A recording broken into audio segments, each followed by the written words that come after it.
कैसे हैं आप सब। उम्मीद करते हैं आप तमाम लोग खैरियत से होंगे। मैं हूं आपका दोस्त इमरान खान और आप देख रहे हैं आपका अपना यूट्यूब चैनल अहमद इन्फो। तो दोस्तों, भारत सरकार ने 1 फरवरी 2026 को भारत का नया बजट पेश किया है और इस बजट में और चीजों के साथ साथ एक बड़ा बदलाव विदेश से भारत आने वाले यात्रियों के बैगेज रूल में भी किया गया है।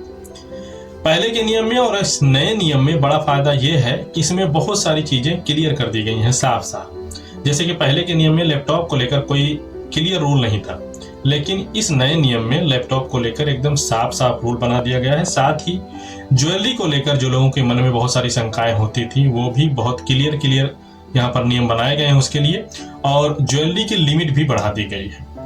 तो आज की इस वीडियो में हम पूरी डिटेल से समझेंगे भारत के नए बैगेज रूल 2026, और इसमें आप भारतीय नागरिक, NRI, OCI कार्ड होल्डर, गैर टूरिस्ट वीजा होल्डर विदेशी और टूरिस्ट वीजा होल्डर विदेशी कितना सामान ला सकते हैं, किसे कितनी ड्यूटी फ्री छूट मिलेगी, ज्वेलरी के लिए नए नियम क्या है और कैश यानी कि विदेशी मुद्रा का नियम क्या है, सब कुछ स्टेप बाय स्टेप साफ और आसान शब्दों में। चलिए शुरू करते हैं। लेकिन इससे पहले अगर आप लोग चैनल पर नए हैं तो चैनल को सब्सक्राइब कर लें और वीडियो को लाइक करना और दोस्तों के साथ शेयर करना न भूलें। तो सबसे पहले भारत आने पर नॉर्मल ड्यूटी फ्री लिमिट। अगर आप हवाई जहाज या समुद्री रास्ते से भारत आ रहे हैं तो ड्यूटी फ्री लिमिट इस तरह से है।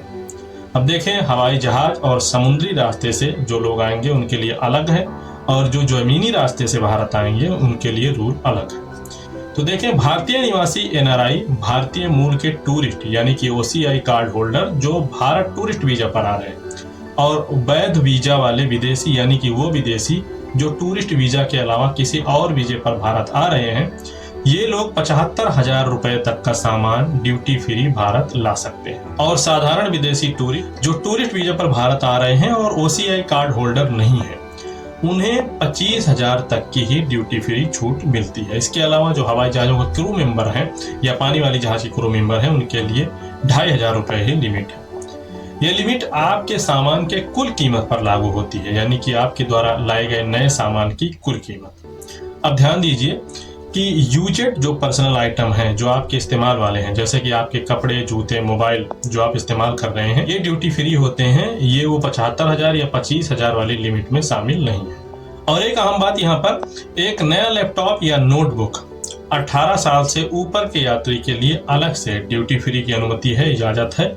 और हाँ, अगर आप जमीन के रास्ते भारत आ रहे हैं, यानी कि अगर आप नेपाल, भूटान या किसी और लैंड बॉर्डर से भारत आ रहे हैं, तो उनके लिए ये 75,000 या 25,000 वाली वैल्यू लिमिट लागू नहीं होती। उनके लिए सिर्फ वही सामान ड्यूटी फ्री हैं जो उनके पर्सनल हैं, पर्सनल यूज के।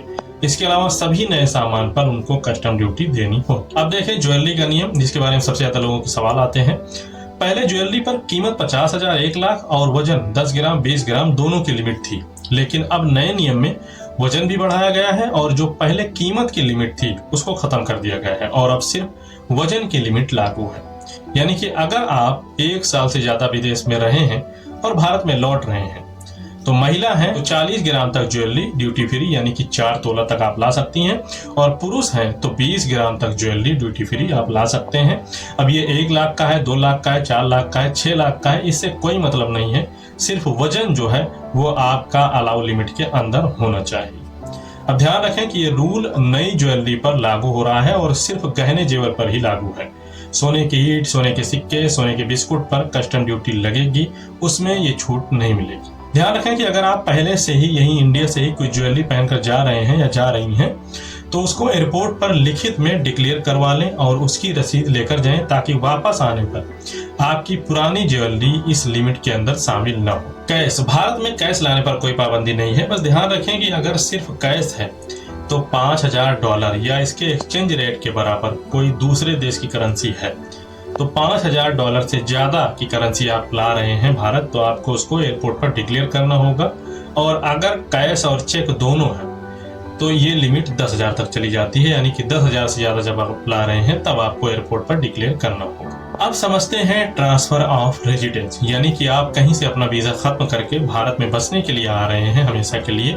एग्जाम्पल के तौर पर समझ लीजिए कि आप सऊदी अरब से खुरूज निहाई पर घर जा रहे हैं, भारत जा रहे हैं। तो अगर आपने 3 महीने से 12 महीने तक विदेश में रहकर भारत वापसी की है तो जो चीजें नीचे बताई गई हैं इनमें से हर सामान एक पीस मिलाकर इतना सामान आप ले जा सकते हैं भारत, जिसकी कीमत 1.5 लाख रुपए से ज्यादा नहीं होनी चाहिए। इसमें कौन कौन से सामान शामिल हैं? Home theatre system, air conditioner, microwave oven, washing machine, gas cooking range यानी कि गैस चूल्हा, personal computer, desktop, laptop, notepad, घरेलू रेफ्रिजरेटर यानी कि fridge, television, dish washer, deep freezer, video camera या उसका combo, vacuum cleaner, air dryer, dryer machine, air cooler, play station या gaming console, water dispenser, oil heater, electric oven, musical instrument, tablet, छोटे Bluetooth speaker, air purifier, multi function printer, robotic vacuum cleaner, massage chair, projector, amplifier, ये तमाम चीजें हैं। बस शर्त यह है कि अगर आप 3 से 12 महीने के अंदर भारत जा रहे हैं तो इन सब की टोटल कीमत 1.5 लाख रुपए से ज्यादा नहीं होना चाहिए। इतना ही आपको सामान लेकर जाना है। अगर आपने पिछले 2 साल में कुल 1 साल विदेश में बिताया है तो आपको ये छूट 3 लाख रुपए तक की मिलती है, बशर्ते कि आपने पिछले 3 सालों में ये सुविधा न ली है। और इन 3 लाख में भी आप वो सामान ले जा सकते हैं जो अभी मैंने ऊपर होम थिएटर, माइक्रोवेव वाली लिस्ट में बताया है। और अगर आप 2 साल या उससे अधिक समय तक विदेश में रहे हैं तो 7.5 लाख रुपए तक का सामान आप ड्यूटी फ्री ला सकते हैं, अगर आप भारत क्रूज निहाई पर जा रहे हैं तब। इसमें भी आप एक एक पीस वो सामान ला सकते हैं जो ऊपर मैंने लिस्ट में बताई है, माइक्रोवेव ओवन वाली लिस्ट में। लेकिन शर्त यह है कि पिछले 2 साल में भारत में आपने छुट्टी पर कुल मिलाकर 6 महीने से ज्यादा न बिताए हों और आपने पिछले 3 साल में ये लाभ न लिया हो। अब देखते हैं अपेंडिक्स 2, जो उन विदेशी नागरिकों के लिए है जो भारत में गैर टूरिस्ट वीजा पर आए हुए हैं, यानी कि काम या दूसरे किसी वीजा पर, लेकिन टूरिस्ट वीजा पर नहीं। अगर कोई विदेशी व्यक्ति भारत में काम या अन्य गैर पर्यटक वीजा पर आ रहा है, 6 से 12 महीने तक भारत में रहने पर 1.5 लाख रुपए तक का सामान भारत से ले जाने पर ड्यूटी फ्री में छूट मिल सकती है। और अगर 2 साल में 1 साल वो भारत में रहा है तो 3 लाख रुपए तक की छूट संभव है, लेकिन इसमें कुछ शर्तें होंगी। ध्यान रखें कि लिमिट से ज्यादा कोई भी सामान ले जाने पर कस्टम ड्यूटी लगेगी, जैसे कि इलेक्ट्रॉनिक आइटम पर 28 से लेकर 36% तक कस्टम ड्यूटी लग सकती है, जिसमें आपकी टेलीविजन, प्लाज्मा, एलसीडी, एलईडी भी शामिल है। इसके अलावा लिमिट से ज्यादा ज्वेलरी पर 6 से लेकर 12% तक कस्टम ड्यूटी लग सकती है और लग्जरी आइटम पर 28% से ज्यादा ही कस्टम ड्यूटी आपको देनी होगी। तो ये थे बैगेज रूल 2026। अब इसके अलावा भी अगर आपके कोई स्पेसिफिक सवाल हो, जैसे कि आपको एसी वगैरह लेकर जाना है या कोई और सामान आपको लेकर जाना है, तो आप बिंदास कमेंट में अपने सवाल लिखिए, जवाब जरूर दिया जाएगा। उम्मीद करता हूँ वीडियो आपको पसंद आया होगा। फिर भी कोई सवाल है तो कमेंट करें, चैनल पर नए सब्सक्राइब करें, वीडियो को लाइक करना और दोस्तों के साथ शेयर करना ना भूलें। मिलते हैं किसी और वीडियो में और नई और अच्छी जानकारियों के साथ। तब तक के लिए अल्लाह हाफिज़। बहुत बहुत शुक्रिया, थैंक यू।